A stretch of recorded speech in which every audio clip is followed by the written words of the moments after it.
பிதா இயேசுவை பற்றி சாட்சி கொடுக்கையில், இவர் என்னுடைய நேசகுமாரன், இவரில் பிரியமாயிருக்கிறேன் என்றார்.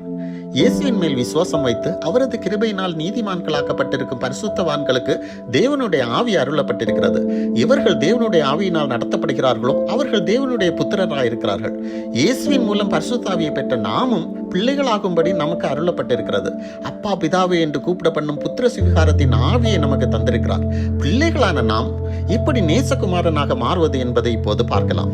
பிதா இயேசுவிடம் உலக தோற்றத்திற்கு முன்பே அன்பாயிருந்தார் என்பதை யோவான் 17:24 பார்க்கிறோம். இயேசு உலகத்தில் ஊழியத்தை தொடங்கும் முன்பே ஞானஸ்நானம் எடுத்த போது இவர் என்னுடைய நேசகுமாரன் என்று தேவனால் சாட்சி பெற்றார். ஏன், இயேசுவின் பிறப்பின் முன்பே ஏசாயா தீர்க்கதரிசியை வைத்து என் ஆத்மாவிற்கு பிரியமான தாசன் என்று தேவன் முன்னுரைத்தார். நம்மையும் பிதா உலக தோற்றத்திற்கு முன்பே கிறிஸ்துவின் மூலம் அவருடைய பிள்ளைகளாக தெரிந்து கொண்டார் என்று எபேசியர் 1:4-5 பார்க்கிறோம்.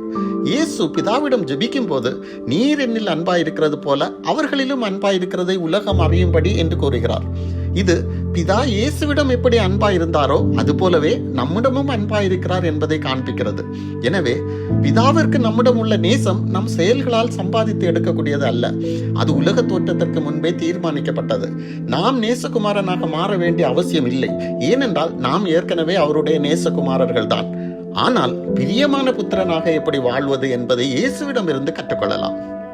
இயேசு மக்களின் அங்கீகாரத்தையோ கைத்தட்டலையோ நன்கொடையோ நாடவில்லை. இதை செய்ய பிதா அனுமதிப்பாரா என்று யோசிக்கவில்லை. இது என் பிதாவை பிரியப்படுத்துமா என்றுதான் யோசித்தார்.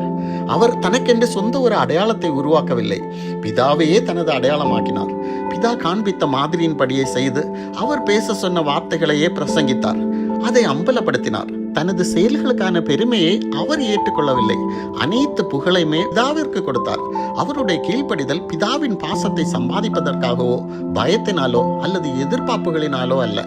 பிதாவிடம் உள்ள தனது அன்பை வெளிப்படுத்துவதற்காகவே கீழ்ப்படிந்தார். சோதனைகளிலும் கூட அவர் ஆவியானவரை நம்பினார். பரிசுத்த ஆவியானவரால் வனாந்திரத்துக்கு அழைத்து செல்லப்பட்ட போது கூட மகிழ்ச்சியோடு உடன் சென்றார். வேதனையிலும் கூட அவர் பிதாவின் அன்பை சந்தேகிக்கவில்லை. சிலுவையை அவருடைய வாழ்க்கை நோக்கத்தின் நிறைவேறுதலாக ஏற்றுக்கொண்டார். இன்று உங்கள் வாழ்க்கை முறை பிதாவை பிரியப்படுத்துகிறதா? யோசித்து பாருங்கள்.